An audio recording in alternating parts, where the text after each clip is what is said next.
Coríntios capítulo 3, o versículo 18. Vamos ler o verso 17 e 18 também.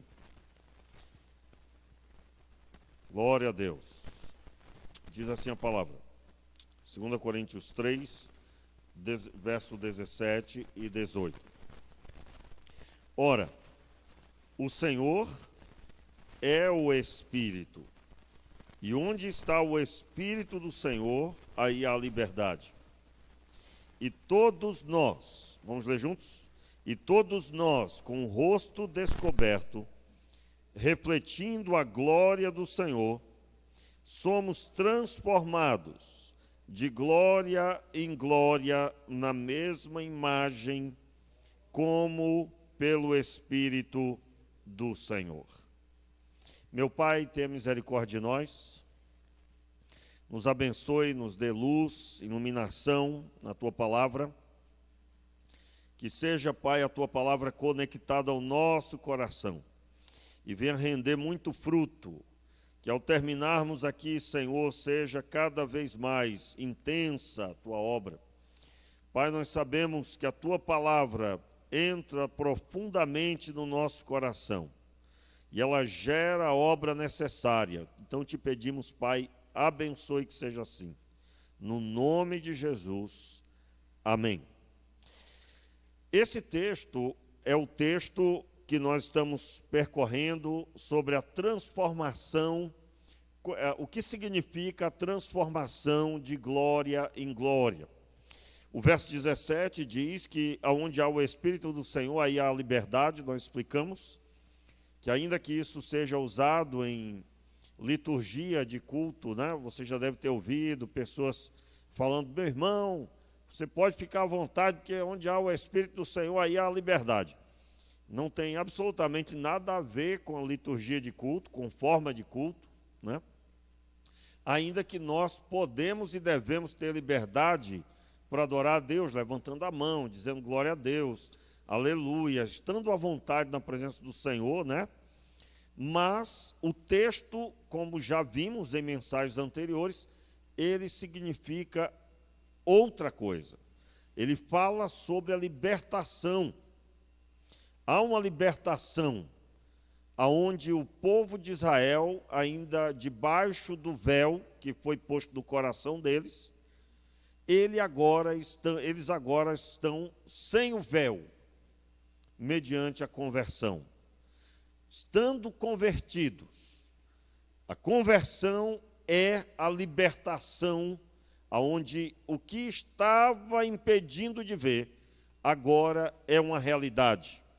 É uma realidade de tal forma, porque o Espírito do Senhor está ali presente, conforme está nos versículos anteriores. Mas, porém, nós não vamos nos ater mais a esse assunto, porque já falamos em outras mensagens. E eu quero aí observar com você que a transformação, todos nós com o rosto descoberto, refletindo a glória do Senhor, somos transformados de glória em glória, na mesma imagem como pelo Espírito do Senhor.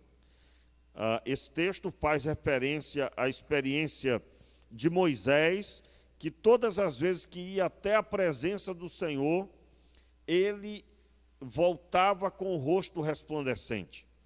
E estando com o rosto resplandecente, ele então colocava um véu sobre o rosto, e então quando ele voltava para falar com Deus, tirava o véu, e aí Paulo vai dizer que nós estamos com o rosto descoberto, porque nós estamos com ousadia, é o que diz o versículo 13, e não somos como Moisés, que punha o véu sobre a sua face, para que os filhos de Israel não contemplassem o fim daquilo que desvanecia. Ou seja, nós estamos com o rosto descoberto. Lembrando aí que ele faz uma analogia sobre a experiência de ter um contato com Deus. Ao ter esse contato com Deus, na semelhança de Moisés, nós teremos então, finalmente, uma missão, que é ser visto pelo povo. Moisés cobriu o seu rosto, mas nós somos chamados a estar com o rosto descoberto. Porém, o texto também diz que essa glória, no caso de Moisés, a pele resplandecia, essa glória, ela é manifesta pela transformação das nossas vidas pelo Espírito do Senhor. O texto diz: e todos nós, com o rosto descoberto, refletindo a glória do Senhor, somos transformados de glória em glória. Glória aí é o contato com Deus, é a revelação do Senhor. Então, de experiência com Deus em experiência com Deus, em comunhão com Ele. Somos transformados de glória em glória na mesma imagem, como pelo Espírito do Senhor. E o verso 17 diz: ora, o Senhor é o Espírito. Veja bem, aqui o texto trata o Espírito Santo como Deus, e né? Você sabe que a Trindade, Pai, Filho e Espírito Santo. Então eu quero aqui retomar com você esse foco. Qual é o foco do que nós estamos ouvindo? Nós queremos entender na prática, segundo a Escritura, no Novo Testamento, essa transformação do Espírito Santo. E como surgiu essa necessidade? E essa caminhada, né? Foram pelo menos aí 4 mensagens sobre esse assunto. Surgiu porque nós ouvimos mensagens anteriores ministrando que nós precisamos amar como Deus amou. E aí surge uma barreira. Se nós ainda não fomos transformados, nós aceitamos Jesus, nós tivemos uma experiência de salvação, mas a nossa conduta ainda não é uma conduta de salvo. Você é salvo, mas você ainda não foi transformado na sua conduta. Você não consegue perdoar, você não consegue fazer o que Deus fez. O que é que Deus fez com ênfase? Deus, em essência, é amor. E o amor de Deus não é um amor de palavras, porque se amar fosse de palavras, irmãos, estava fácil, a gente, né, manda fazer fila, só é falar para todo mundo: eu te amo, eu te amo, eu te amo, eu te amo. Ou estava todo mundo com a vida resolvida, tinha ninguém com depressão, tinha ninguém com luta, né? De uma forma geral, no mundo não existiria problema, é só falar: eu te amo. E Deus disse que ama, porém falou isso com ênfase nas atitudes. Então surge aí um desafio, a transformação da nossa vida. E como seremos transformados? Foi quando percorremos a visão sobre Moisés, o contato com Deus. Quando ele voltava do contato com Deus, ele vinha com o que Deus tem, a iluminação. E assim nós finalizamos essa parte no texto de João 1,14.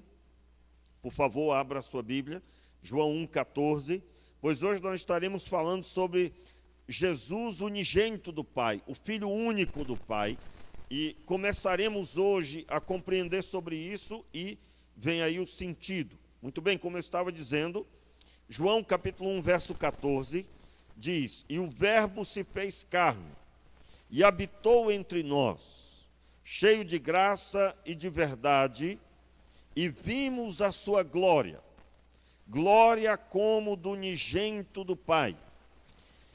Veja bem, e vimos a sua glória, glória como do unigênito do Pai. Então aqui nós temos algo precioso. Note o finalzinho do versículo: glória como do unigênito do Pai. Quero lembrar aí que é glória de um filho único.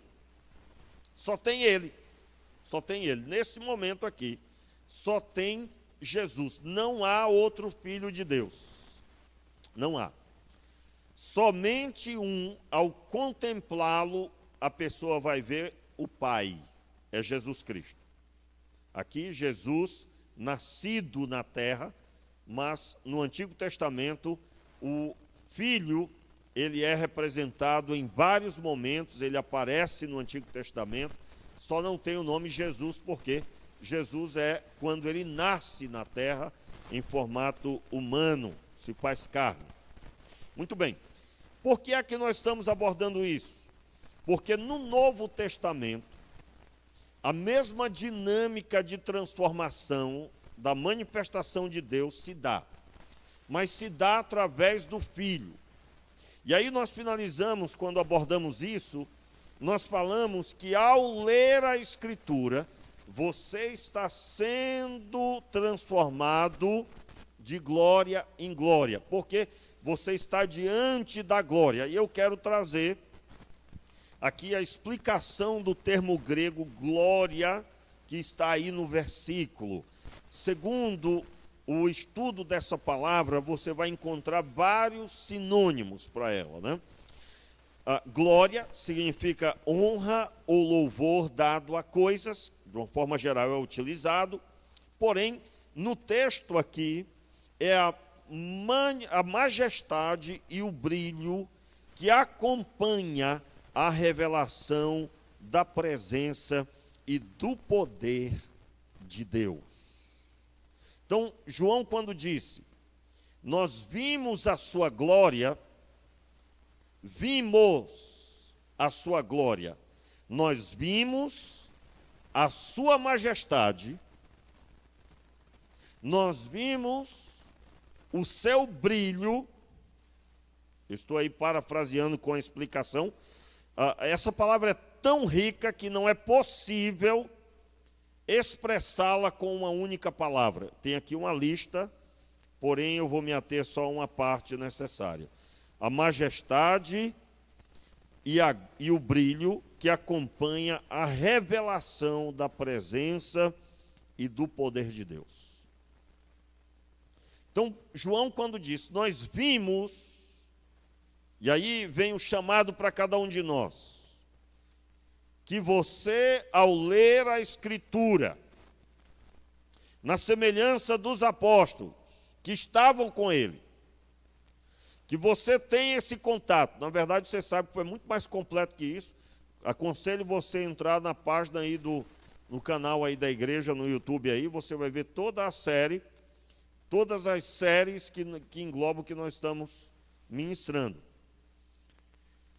É muito importante nós entendermos, nós estamos vendo o fundamento, por que orarmos, por que devemos orar, por que eu tenho que buscar tanto, por que eu tenho que estar na presença de Deus todo o tempo, toda hora. Como assim é possível? Eu estou andando na rua, mas eu sei que Deus está aqui comigo e eu estou me portando como Ele ali comigo. E eu estou sempre me colocando diante dEle. Surge uma situação, eu estou colocando diante de Deus. Conta uma história de um grande homem de Deus que foi a uma cidade do interior e aquele homem muito famoso foi escolhido um rapaz para estar com ele 24 horas, estaria com ele à disposição. E aquele rapaz estava curioso para saber como é que seria o dia daquele homem. Aquele homem acordou pela manhã, ele estava literalmente cuidando dele, ele dormia na casa daquele rapaz, cuidando ali, aquele rapaz cuidando daquele homem, e ele imaginou, bem, eu acho que ele não vai dormir, ele vai fazer vigília a noite toda. E aí ele fez, é claro, uma oração e foi dormir, depois de um dia todo de envolvimento. Aí quando foi no outro dia, aquele jovem agoniado, que ele não viu muita mudança, muita diferença, e ele perguntou, mas eu pensava que o senhor não ia dormir, o senhor ia ficar a noite toda, porque como é que pode? Deus usa tanto o senhor e a gente percebe algo diferente na sua vida. Me fale, eu estou curioso para saber, né? E ele disse, olha, na verdade, eu comecei a minha oração de manhã e à noite, na hora de dormir, eu encerrei. Meu Deus, eu encerrei a minha oração. Imagine, meu irmão, você está andando com Jesus. É assim que nós temos que nos portar. Meus irmãos, dessa forma não tem mais pecado. E se tiver, foi um acidente, que você foi atraído, tentado e caiu. Eu estou falando que quem anda com Jesus, não é você, olha só, não é Ele andar com você, não. Você entende isso? A diferença? Quando você anda com uma pessoa, por exemplo, você vai de carro com alguém que te dá uma carona, é você que dirige? Não, você é o passageiro. O grande problema é que nós queremos ser os que dirigem o carro e queremos que Jesus vá como passageiro. E dá aquela impressão de que quem está no controle sou eu que estou dirigindo. Notaram isso? Então, quem quer ter essa comunhão precisa compreender que ele tem a primazia, e se ele está com você no sentido de liderar, e você se porta estando com ele, na presença dele, então ele é o que está na liderança. Aí, meu irmão, você vai se preocupar com se alguém entendeu errado alguma coisa, se você se expressou errado, se você faltou com seu testemunho, se você deu aparência do mal ali, agiu com aparência do mal, então é melhor tomar cuidado ou até mesmo voltar lá e corrigir alguma coisa. Enfim, essa comunhão, ela é transformadora. Um coração rendido, um coração prostrado. Então, João, ele disse, nós vimos a sua glória. Traduzindo a palavra glória, mais uma vez. Nós vimos a majestade e o brilho que acompanham a revelação da presença e do poder de Deus. Tem como não ser transformado? Ou seja, aquilo que João viu, deixou João de tal forma que ele passou a não existir mais. Agora era o João cristão, e não o João que ordenava sobre a própria vida. Porque aquilo que eu vi o quê? A majestade. Eu vi o quê? O brilho que acompanha a revelação da presença e do poder de Deus. Aí vamos aqui preencher esse entendimento com alguns textos que eu já citei aqui. Veja bem, ver a glória aqui é ver a majestade, ver o brilho, ver o brilho que acompanha a revelação da presença, que Jesus estava ali presente, e do poder de Deus. E ele manifestou o poder do Pai. Tudo que Jesus manifestou estava sob a liderança de Deus. Tudo. E aí, todos os seus milagres, todos os feitos, as palavras, é a manifestação dessa majestade, desta glória, deste brilho, da revelação, da presença e do poder de Deus. Tem como não querer ler a Bíblia? Tem, diante de uma palavra dessa? Só dessa palavra aqui dá vontade de encerrar a mensagem, vamos ler. Só ler. Eu estou falando que você precisa valorizar a leitura da Escritura. Olha só, irmãos, é o que eu tenho ensinado aqui para os nossos queridos pregadores, né? Novos pregadores, e Deus tem abençoado, né, irmãos? Os irmãos perceberam aí hoje a presença do Senhor clara, muito nítida, temor de Deus na ministração, que bênção, Deus está fluindo. Aliás, ontem na reunião dos homens foi bem engraçado, na visita dos homens, né? Quando terminou, estava todo mundo descontraindo e falando de uma visita que fizeram e que eu não fui nesse dia. Normalmente eu trago, cada um dá uma palavra, os que quiserem, e o pastor prega, né? Eu prego ali, 20 minutos pelo menos eu prego, uma palavra oficial, vamos dizer assim. E a gente encerra com louvor e a oração do dono da casa. O dono da casa ora, abençoando sua família e orando por nós também. Aí eles contando que foram para uma visita, nesse dia que eu não fui, eu tinha que atender uma pessoa, eu e a pastora, nós atendemos uma pessoa que não tinha como ser em outro horário, e eu tive que dizer para eles irem sozinhos. Mas chegando lá, cada um pregou, né? E teve gente que extrapolou o horário, teve quem pregou meia hora, né? Eles brincando lá, eu acho que alguém aumentou um pouco, brincando, né? Claro, todo mundo rindo e achando. Quando eles terminaram aquilo, eu digo, gente, vocês não sabem como eu estou feliz de ouvir tudo isso. Porque eu me lembro em um período em que, se eu dissesse, você vai dar uma palavra, a pessoa se tremeria toda e era capaz até de ir embora ali da reunião, né? E de receio de estar falando alguma coisa. E agora, pelo menos no grupo ali dos homens, aquele grupo todo está animado, feliz da vida, e se der oportunidade, a pessoa quer pregar. Que coisa boa. É isso que nós queremos.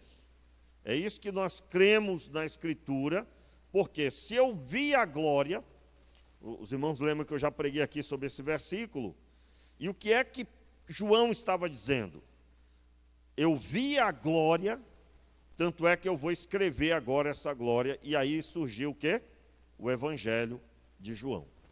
Na época, eu creio que você se lembra, eu disse exatamente isso. Se você tem visto a glória, você tem algo a escrever. Você vai contar uma experiência, você vai contar algo que Deus, uma experiência com Deus, pessoal. Pode ser uma cura, pode ser algo marcante, marcou a sua vida. Você entendeu algo de Deus que mexeu profundo a sua alma, e você escreveria essa história. Não estou falando de continuar escrevendo a Bíblia, né, irmãos? É claro, a Bíblia se encerrou a sua escritura, o seu alvo já foi alcançado. Mas eu estou falando de algo tão impactante que você tem vontade de compartilhar. Aliás, pregador nenhum será bem-sucedido se não tiver esse fogo de ter a contemplação do Senhor, porque isso é combustível para o pregador. Aliás, nesse período de pandemia, né, às vezes nós estávamos aqui pregando, tinha 2 pessoas, 3 pessoas, e eu acredito que você em casa via o pastor animado do mesmo jeito, porque eu prego do mesmo jeito, se for para 1 ou para 2, porque eu prego na presença de Deus. Quando você prega para uma plateia, você quer saber da quantidade. E nós não fomos chamados para pregar como que para uma plateia, mas fomos chamados para falar em nome do Senhor, a sua palavra que Ele coloca no nosso coração. E isso é precioso. E isso, eu falo disso, sinto a presença de Deus. Isso é combustível para a caminhada. Ontem mesmo me perguntaram, pastor, como é que o senhor aguenta os problemas lá que a pessoa percebeu? Como é que o senhor suporta isso todo dia? Aí eu digo, meu irmão, o meu combustível não vem das pessoas, não, vem de Deus. E quando a gente contempla isso, isso nos impulsiona, isso nos anima por causa do Cristo vivo. E essa experiência que nos faz caminhar e que deve fazer todo crente. Muito bem. Nós precisamos, então, compreender sobre esse assunto. E eu quero aqui, como eu disse, nutrir esse assunto. A experiência da revelação da glória do Filho unigênito, ela é inegável. Por quê? Segundo Hebreus 1, versículo 1, 2, uma parte do verso 3, o Filho é a expressa imagem da sua pessoa. Então você contempla Ele, você está vendo a revelação do Pai. Você quer saber como Deus é? Olhe para Jesus. Você quer saber como Deus pensa? Olhe para Jesus. Você sabe que os pensamentos de Deus são o nosso alvo. Então, você quer saber como ele trata as situações, as pessoas, como que ele resolve problemas? Olhe para Jesus. Olhe para Jesus. E quando você contempla a pessoa de Jesus, e aí então agora sabe como que Deus é, você não pode hesitar em se adequar àquilo que Deus é. Como? Se rendendo e se entregando ao mover do Espírito Santo. É nessa hora que o Espírito Santo vai arrancar de você coisas que você diz, eu reconheço que isso não pode continuar na minha vida. Eu reconheço eu entendi que isso aqui não tem nada a ver com Deus e eu estava carregando isso. A ênfase é o Filho. Todos nós conhecemos o texto de João 14, versículos 6, 7, onde Jesus tem um diálogo com os discípulos e Filipe pergunta: mostra-nos o Pai. Senhor, mostra-nos o Pai, isso nos basta. E Jesus disse: Filipe, estou há tanto tempo convosco e você me pede, mostra-nos o Pai. Quem vê a mim, vê o Pai. Então, a manifestação dessa revelação estava ali diante deles. E tudo isso, eu estou aqui repetindo palavras do Evangelho de João. Muito bem, na ordem dos textos, eu gostaria que você acompanhasse aí ainda no capítulo 1 do Evangelho de João, agora no verso 18, observe aí, versículo 18, quem encontrou, diga amém. Versículo 18 do capítulo 1 diz assim: ninguém nunca viu a Deus, mas o Deus unigênito, que está ao lado do Pai, é quem o revelou. Quem é que revelou quem? O Filho revelou o Pai. Deus nunca foi visto por alguém. Aí a linguagem de hoje, eu acredito, não é? Eu não tire não, meu querido. Vai botar outra tradução? Vamos lá. Deus nunca foi visto por alguém. O Filho unigênito está no seio do Pai, perto do Pai, junto do Pai. Este o fez conhecer. Essa tradução qual é mesmo? É a antiga o quê? Tradução... Muito bem, tá bom. João Almeida, Revista e Corrigida. Eu me troquei aqui agora, eu achei que era a linguagem de hoje. Vamos lá, vamos ler nessa outra tradução agora. Ninguém nunca viu a Deus, somente o Filho único, que é Deus e está ao lado do Pai. Foi quem nos mostrou quem é Deus. Muito boa. Foi quem nos mostrou quem é Deus. Ficou claro, irmãos? Muito claro, né? Essa variedade de traduções é muito importante. Essa, então, foi quem nos mostrou quem é Deus. Então, por isso que nós, na nossa doutrina, né, nos batistas, nós cremos que a nossa pregação tem que ser cristocêntrica. Como assim? Tudo gira em torno do Cristo. Senão, eu deixo de saber ou de revelar o Pai. Tudo que eu creio no Antigo Testamento precisa ser respeitado pelo Novo Testamento. Eu não posso desconectar. E claramente eu descubro assim, nas palavras do Evangelho, que eu preciso olhar para o Filho. Senão, eu não recebo a iluminação de quem é o Pai.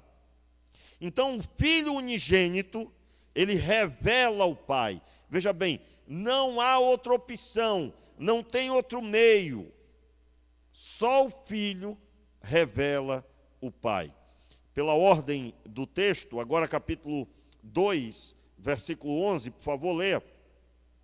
Versículo 11, capítulo 2, verso 11. Este, o primeiro dos seus sinais miraculosos, Jesus realizou em Caná da Galileia. Assim revelou a sua glória, e seus discípulos creram nele. Aí a gente entende essa linguagem, né? Vamos relembrar aí a glória, o que significa? A majestade e o brilho que acompanha a revelação da presença de Deus. E, pastor, a presença de Deus, a presença de Jesus, aí nós já explicamos, né? O objetivo do Filho é revelar a pessoa do Pai. Você passa o Antigo Testamento todo ouvindo a palavra de Deus, assim diz o Senhor, assim diz o Senhor, assim está escrito, assim deve ser feito, assim você deve obedecer. Mas no Novo Testamento, o Verbo se faz carne e habita entre nós. Então, eu preciso ter essa experiência. Irmãos, eu não preciso falar aqui, mas eu quero relembrar. nós não estamos falando de um estudante de teologia. Aliás, eu tive muitos, né? Muitos amigos estudantes de teologia. Quando eu fui para o seminário, no primeiro ano, nos primeiros meses, tinha mais de 70 alunos da minha turma. Terminou, nós tivemos que juntar com outra turma para poder dar um número adequado, para poder somar aquilo tudo e fazer a formatura. Eu acho que ficou lá uns 25, uma coisa assim. Só eu contar lá na foto, né? Mas não passou de 25, não. Ou seja, quase 50 ficaram pelo meio do caminho. E tinha de tudo, meu amigo. Tinha alguns que estavam ali porque o pai queria. Era tradição, ele era a 4ª geração de pastores. E ele estava ali. Outro, porque eu acho que eu fui chamado. E no final, meu irmão, parece que era mais ou menos assim. Eu não tenho nenhuma definição de profissão, eu não sei muito bem o que eu vou ser pastor. Ai, eu estou rindo, mas não tem graça não, porque isso depois dá uma destruição só se a pessoa vier a ser pastor. Irmãos, ministério pastoral não é emprego, é chamado. Tem que ser chamado por Deus. Então, muitos foram ficando pelo caminho. Qualquer problema, se você não é chamado, qualquer problema vai interferir e você vai parar.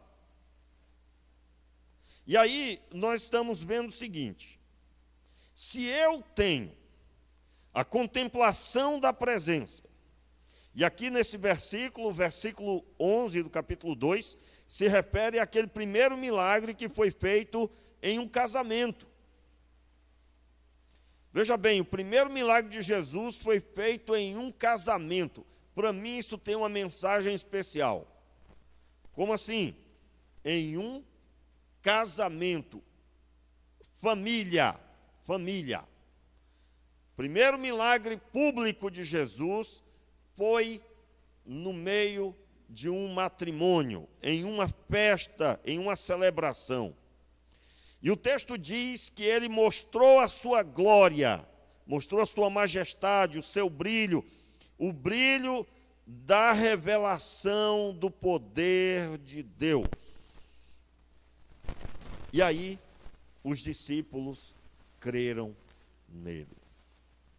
Agora, veja, após ler esse versículo, observe o texto clássico da palavra, né? Vamos dizer assim, capítulo 3, Evangelho de João, capítulo 3. Capítulo 3, verso 16. Leia, por favor. Porque Deus amou o mundo de tal maneira que deu o seu Filho unigênito, para que todo aquele que nele crê não pereça, mas tenha a vida eterna. Porque Deus enviou o seu Filho ao mundo, não para que condenasse o mundo, mas para que o mundo fosse salvo por ele. Verso 18. Quem nele crê não é condenado, mas quem não crê já está condenado, porque não crê no nome do unigênito Filho de Deus. Repita aí comigo o versículo, ouvindo a sua voz, isso é poderoso. Quem crê nele não é condenado, mas quem não crê já está condenado, porque não crê no nome do unigênito Filho de Deus. Aqui há uma ênfase. Não crê em quê? Na pessoa do unigênito. Por que não está escrito assim? Não crê na pregação do unigênito, né? Alguém poderia pensar assim, né? Jesus não prega? Jesus não estava pregando o que Deus disse?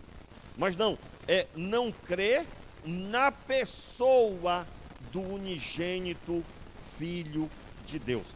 Entenda, irmãos, olha, hoje nós estamos começando aqui a estudar sobre Jesus, o Filho único, e isso tem um significado de aliança. Nas duas últimas pregações nós falamos sobre a primogenitura, o entendimento de primogenitura, a linguagem de primogenitura. Porém, eu contei o final da história. Você tem Jesus como seu primogênito, conforme está escrito em Romanos 8, versículo 29. Jesus é o nosso primogênito, ele ordena sobre os seus irmãos. Por isso que Jesus é constituído Senhor e Mestre, ele é Mestre e Senhor, porque ele tem os irmãos que sua palavra ecoa com autoridade.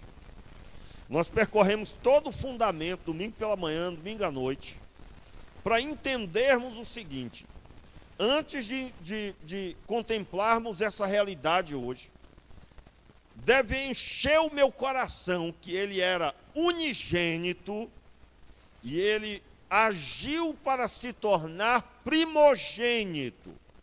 E aí o meu coração contempla essa majestade, esse rei, esse senhor, que ele almeja compartilhar o que ele tem, e ele quer mais perto dele, ele quer mais irmãos, sob sua autoridade. E aí você já conhece a doutrina, você sabe que tudo isso é para a glória de Deus. O unigênito, ele veio nos buscar sob a ordem do Pai. Sob a ordem do Pai. E aqui, meus irmãos, nesse texto, que infelizmente muita gente lê, né, e diz, isso aqui é para quem não é crente, né? Isso aqui é para nós evangelizarmos. Mas isso foi dito para os discípulos. Isso não foi pregado para não crente, ainda que sirva, ainda que seja uma boa palavra. Mas se foi dito aos discípulos e não nas praças, tem algo profundo para nós. O que é a ênfase aqui? Versículo 18. Não crê no nome do unigênito Filho de Deus. Então, o foco é na pessoa de Jesus. É muito mais do que uma pregação. É na pessoa. É o verbo que se fez carne. É a palavra que agora habita como uma pessoa. Muito bem. Qual o nosso alvo? Termos mais comunhão, termos mais entrega, irmos para a presença de Deus com o coração derramado. Pastor, como é que é ter um coração derramado mesmo? Ter um coração derramado é exatamente saber o que ele representa para você. Irmãos, não tem nariz empinado com a compreensão dessa. Quem tem essa compreensão no seu coração, quando vai falar com Deus, já está prostrado. Ele nem ouviu, mas já disse amém. Irmãos, eu estou falando sobre esse negócio de conversar com Deus. Senhor, que história é essa? Estou entendendo não. Como é que o Senhor permite uma coisa dessa? Já... Hein? Acaba chega chutando na porta. E ele se senta e quer explicação. Coitado. Não entendeu. Irmãos, diante da revelação, nós não temos nada maior para contemplar. É a revelação. Eu repito, a sua glória é a majestade e o brilho que acompanha a revelação da presença e do poder de Deus. Cabe algum assunto nosso? Não, mas eu tenho muito assunto para falar. Meu irmão, você ainda não contemplou a glória. Eu estou falando que Deus vai sim cuidar de você em todas as áreas. Mas convenhamos, irmãos, quando eu me converti, me ensinaram, né? Você vai, pega um caderninho, você faz uma lista. Irmãos, eu fiz. Eu acho que todo mundo já fez isso. Eu fiz a lista, peguei a lista, fiz a lista. Era uma lista, hein? Pensa uma lista. Depois eu mudei, eu fiz uma lista de nomes. Eu ia orar, eu botava cada nome diante de Deus. Até que chegava um ponto que acabava. Aí eu pensava, mas acabou, vou começar de novo. E eu começava, mas eu percebi que tinha alguma coisa fora do esquadro. Por quê? Porque não é uma lista de pedidos. Meus irmãos, Deus sabe tudo que precisamos. Mas o que nós precisamos mesmo, nós nem sempre sabemos e na maioria das vezes não sabemos. Você sabia que muitas vezes você chegou diante de Deus eufórico e era para estar quieto e calado. Chegou preocupado e era para estar cheio de esperança. Porque o que Deus injetou em você já era para ter sido usado na prática da sua vida. Portanto, você era para estar sob cuidado de Deus, na paz do Senhor, e você teima em ser do seu próprio jeito. Então, essa contemplação, ela enche o nosso coração. Eu volto a dizer, irmãos, Deus cuidará de todas as coisas, mas o que fará diferença é essa contemplação de quem é Deus revelado na pessoa do unigênito. E aí vem o texto que nós lemos, o foco é a pessoa. Agora, eu encerro, eu gostaria que você abrisse aí no texto de Hebreus, nós vamos continuar domingo pela manhã, mas eu quero ler o texto de Hebreus e fechar. Vamos lá, Hebreus 11, versículo 17 e 19. Nós precisamos entender o fundamento do filho ter vindo. Ah, pastor, isso aí é mole, isso aí eu já sei. Deus nos ama e mandou o filho. Né? Deus nos amou, porque Deus amou o mundo.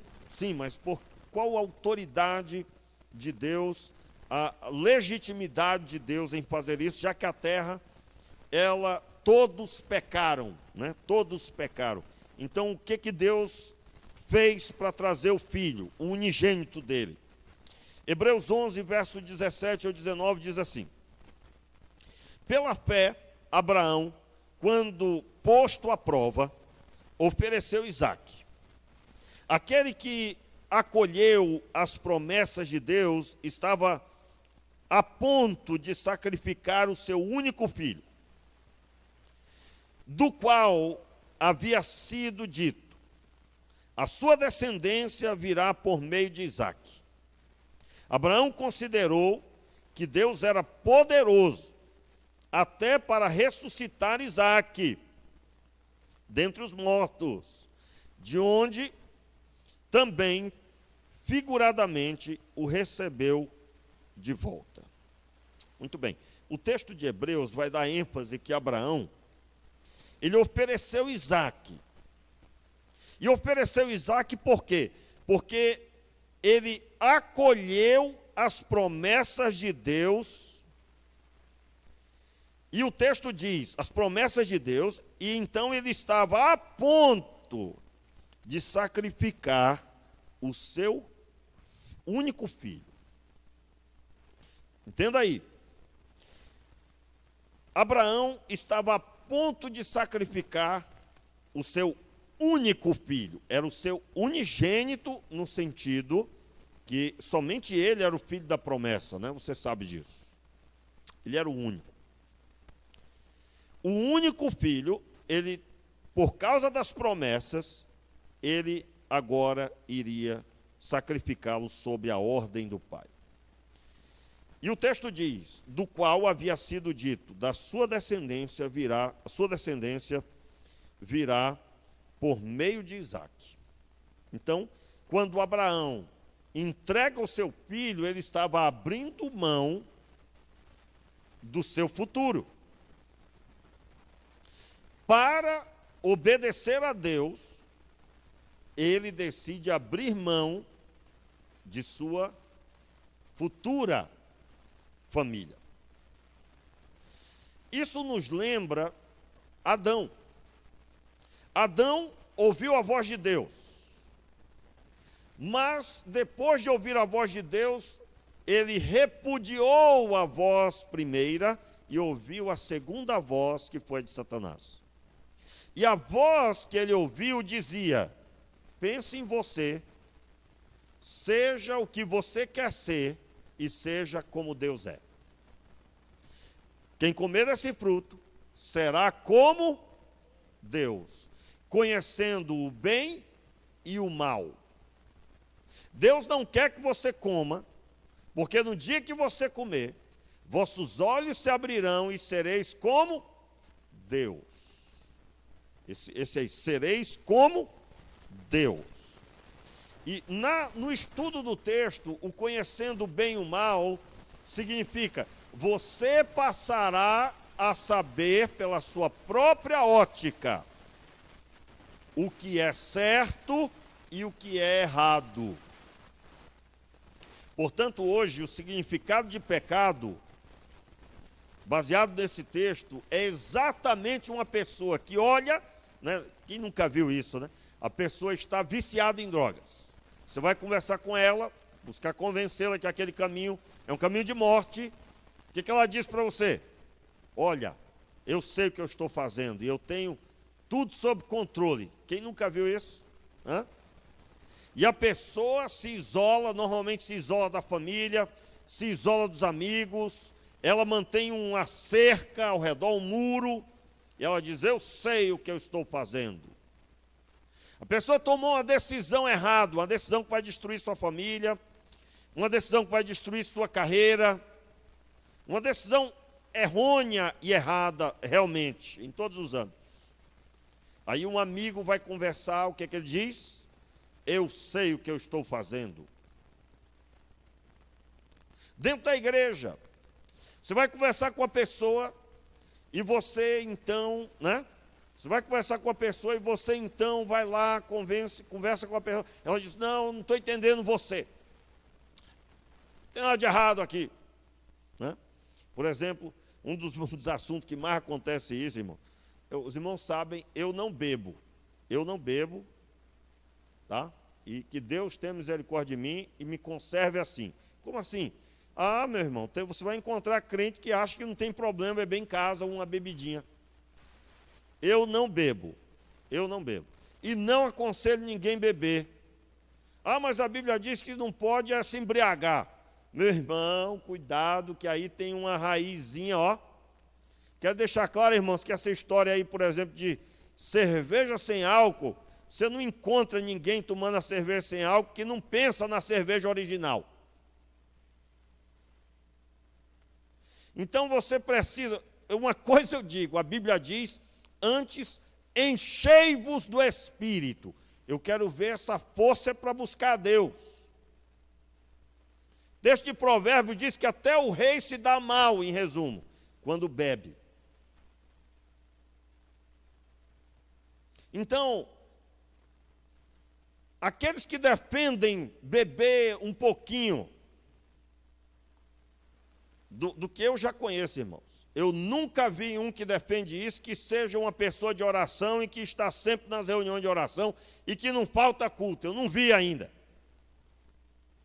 Então aquilo tem uma pitadinha de fazer o que eu quero e eu sei o que eu estou fazendo. Meus irmãos, o pecado morreu na nossa vida quando recebemos a palavra e não damos ouvidos à segunda palavra. Porque a palavra de Deus é suficiente, ela é suficiente. Mesma coisa é a música do mundo. Ah, pastor, não tem problema, as músicas do passado não tinham problema, porque elas tinham uma qualidade genuína. Eu admito a você que realmente músicas românticas de 40 anos atrás eram músicas românticas de verdade. É ou não é, irmãos? Hoje em dia a música, o cara diz que é romântica, ela já está falando em fazer sexo. Eu estou colocando num palavreado aqui, é um palavreado direto, né? Já fala em fazer sexo mesmo e não tem negócio de amor não, é só sexo mesmo. Desculpa aí, irmãos, mas em resumo o negócio está tão feio que é isso e acabou. Né? Aí, alguém pode dizer assim, por isso que eu não abro mão das músicas do passado. Meu irmão, eu quero saber o seguinte, se você tem tempo de adorar a Deus com as músicas de adoração. Se você tem tempo de adorar a Deus e está cheio do Espírito Santo e tem lido a Bíblia, então está tudo bem. Não está tudo bem. Eu estou só fazendo um exemplo, né? Eu vou repetir para você. Todas as pessoas que defendem que música do passado, mesmo do mundo, está tudo bem, eu nunca vi uma que fosse alguém de oração e de estudo da palavra. Nunca vi. São sempre pessoas superficiais. Vêm aos cultos, você pergunta se leu a Bíblia essa semana, ele leu alguma coisa. Até ele leu. Mas não pode dizer que leu a Bíblia toda. Ou seja, se você não tem tempo para buscar a Deus, você tem tempo de ouvir música do mundo. Ah, pastor, conheço alguns irmãos aqui da igreja que ouvem. Meu irmão, eu estou aqui ensinando, não jogo em direto, eu não estou aqui jogando em direto. Se tem alguém aqui assim, eu não jogo em direto, eu ensino a igreja. Ah, mas caiu para mim. Meu irmão, pelo amor de Deus, já pensou que ridículo? O pastor aqui pregando para uma pessoa, eu acho ridículo. Por que ridículo? Porque nós pregamos e ensinamos a Escritura. E a Escritura, ela é dita para abençoar os corações, não para ficar de historinha, né? Eu já disse aqui, você que é novo, por isso eu estou dizendo isso para os novos, porque os antigos já sabem. Se eu tiver que falar alguma coisa, eu vou lhe chamar e vou lhe falar. Assim que tem que ser. E nem tudo é para falar também. Porque é Deus que é Senhor sobre as nossas vidas. Agora, o que nós estamos contemplando aqui, e aí eu estou tocando nesse assunto como exemplo, que tem muito pecado escondido por trás de explicações, de muita conversa, de muita história. Irmãos, tem história. Eu já ouvi explicações para essas duas coisas, que você ficava assim, rapaz, tem um fundamento, não é? Assim é a palavra de Satanás, tem até um fundamento se tu começar a ouvir. E aí, o que é que nós precisamos compreender? Que Abraão, ele foi exaltado por Deus, porque ele abriu mão não só da sua própria vontade, mas abriu mão também de seu futuro, que estava na sua descendência. Em outras palavras, Adão quis o seu próprio futuro. Adão quis ser o comandante de sua vida. Irmãos, volto a dizer, por isso que hoje em dia se defende o errado como certo. E a pessoa jura que aquilo é certo. E às vezes só na hora da morte reconhece que errou. Só na hora da morte. Quem nunca viu uma situação como essa? Eu particularmente creio, irmãos, que há pessoas que só se converterão na hora da morte. Só quando tiver cansado. Cansado. E eu considero que bom que é assim, porque é melhor se converter na hora da morte do que não se converter. Porém, eu digo aos irmãos, que essa caminhada até o leito de morte é uma caminhada que arrebanhará muitas pessoas. Como assim? Pais que viveram sua caminhada de dureza, esqueceram, não contemplaram que olhando para eles estavam os filhos. Não contemplaram que olhando para eles estavam os amigos. Meus irmãos, eu sou fruto de amigos que se converteram. Eu sou fruto de fé de meu avô. Eu já contei aqui, o meu avô era porteiro da Assembleia de Deus. Meu avô foi um dos fundadores da Assembleia de Deus, um dos primeiros da Assembleia de Deus, do lugar onde ele residia. Quando eu fui para o seminário, ele ainda estava vivo, eu fui até a sala, o meu avô já não falava direito, mas ainda estava lúcido, e eu me ajoelhei para que ele impusesse as mãos e me abençoasse, e eu fui lá e o reconheci como sendo aquele que se converteu primeiro, juntamente com a minha avó, que já não era viva, e eu pedi que ele me abençoasse. O que eu quero dizer com isso? Quando eu me converti, eu só pisei o pé na igreja, numa linguagem humana, porque amigos meus, muito próximos, se converteram e disseram, eu quero convidar você, eu gostaria que você confirmasse que você vai. E eu confirmei.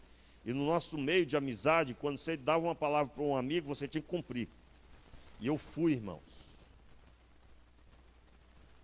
Veja, se eles levassem a vida deles de qualquer jeito, não teriam me convidado. Eu estou dizendo que pessoas que têm a contemplação da glória, Serão pessoas aptas para falar do Senhor, porque o contemplaram. Jesus, quando pregava, você vai encontrar o texto que diz que ele tinha autoridade, ele falava como quem tem autoridade. É o que falta nas nossas vidas. Nós estamos dizendo que Abraão abriu mão e recebeu um futuro de glória. Nós estamos dizendo que Adão quis a própria vontade, e isso gerou as gerações viverem destruídas. Meus irmãos, não se esqueça, se você é uma pessoa que é dura de coração, dura para Deus. Não, pastor, sou duro só para a liderança, só para a igreja local, porque eu sempre percebo os problemas. Ô, meu irmão, ninguém serve a igreja local, ninguém serve a pastor, ninguém serve a denominação. Nós servimos a Deus e convivemos com os nossos irmãos. Nós servimos a Deus e trabalhamos em conjunto como igreja. O que nos move o coração é o Senhor. A igreja local é só um detalhe, porque se for o contrário, é a resposta do que tem aí, meus irmãos.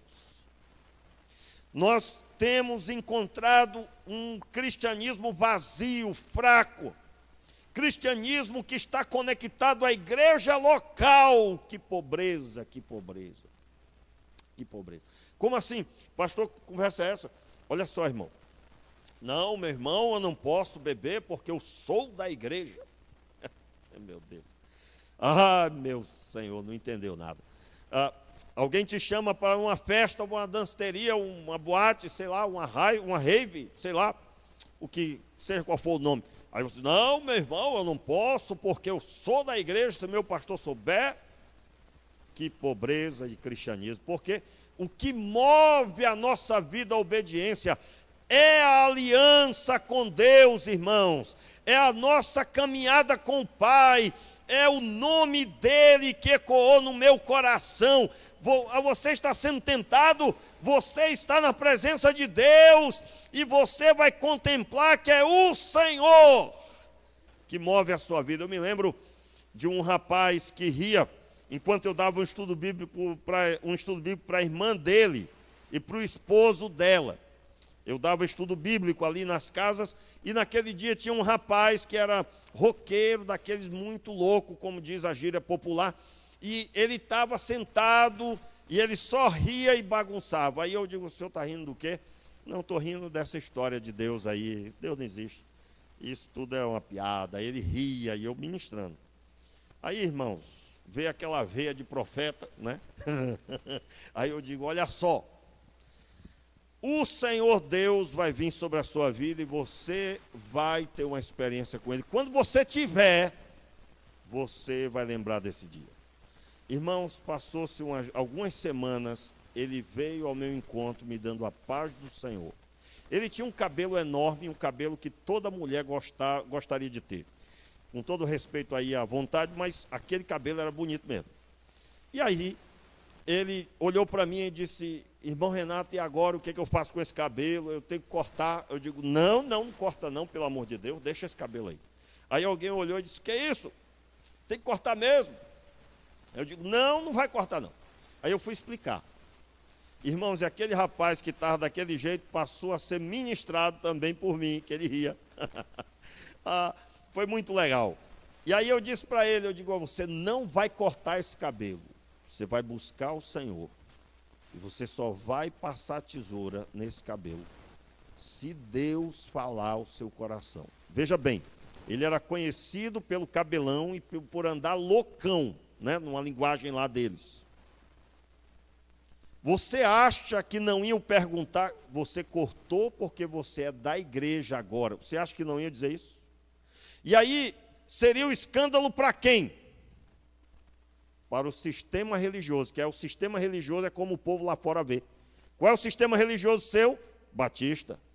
Qual é o sistema religioso seu? Assembleia de Deus. Irmãos, isso não poderia acontecer, por isso que eu orientei, não corte, Passou mais uns dias, irmãos, passou a máquina. Aí eu digo, meu Senhor, o que houve, meu filho? Deus falou contigo ou não falou? Falou. Irmãos, se tornou um crente quebrantado. Daqueles que quando fala, dava o testemunho, a lágrima vinha. E eu perguntei, o Senhor disse o quê? As coisas velhas passaram. Ou seja, ele não poderia, isso foram palavras dele, ele não poderia ser lembrado mais como aquele, porque ele não era mais aquele. E o que Deus colocou no coração dele, eu não estou dizendo que é uma doutrina, viu, irmãos? Todo mundo que vier, que tiver um cabelão, tem que cortar. Não, estou falando daquela experiência. Se a pessoa não contemplou o novo na fé, ele responderia, sim, é claro, o pastor falou comigo. Aí, irmãos, isso é usado contra as trevas, na mão das trevas, para que as pessoas lá de fora digam, por isso que eu nunca vou ser da igreja. Nós precisamos dessa comunhão, de forma que aquele rapaz dizia a todo mundo, o Senhor Deus falou ao meu coração que eu sou uma nova pessoa, eu não podia mais andar como eu andava. A experiência dele foi essa. E eu quero, com essas palavras, dizer que nós precisamos dessa experiência da revelação. Nós precisamos da contemplação do unigênito do Pai. Ao ler a Escritura, essa experiência precisa saltar para os nossos corações. E nós precisamos ser movidos pelo que Ele nos fala na Sua palavra. Irmãos, eu estou falando de uma experiência de você ler a Escritura e as lágrimas rolarem. Porque você se sentirá lá. Você perceberá a profundidade da experiência com Deus. E quando você falar de Jesus, as pessoas vão perceber um perfume, vão perceber um brilho. Fique de pé no seu lugar, vamos orar. Meu Pai, nós queremos romper, Senhor. Nós queremos romper com a própria vontade, com o eu, com tudo o quanto carregamos que não é pão do céu. Nós te pedimos, tenha misericórdia de nós, conduza as nossas vidas para uma experiência profunda contigo. Pai, nós queremos contemplar a tua face e sermos transformados, de glória em glória, de experiência em experiência, contemplando a tua face, movidos pelo teu Espírito. Meu Pai, ajuda-nos, dai-nos sede e fome da tua palavra. Ministra ao nosso coração um anseio por ti, meu Pai, de forma que quando falarmos de ti para as pessoas, nosso coração esteja cheio da tua palavra, cheio da tua presença, que o teu nome seja glorificado, Senhor, quando ministrarmos. Quando perguntarem por que somos dessa forma ou daquela outra, que o nosso coração venha proferir, que a nossa boca venha proferir, o Senhor Deus tem ministrado ao meu coração. A minha vida tem sido marcada pela presença dEle e sua palavra. A revelação do Senhor tem enchido a minha vida. Meu Pai, ajuda-nos a sermos transformados.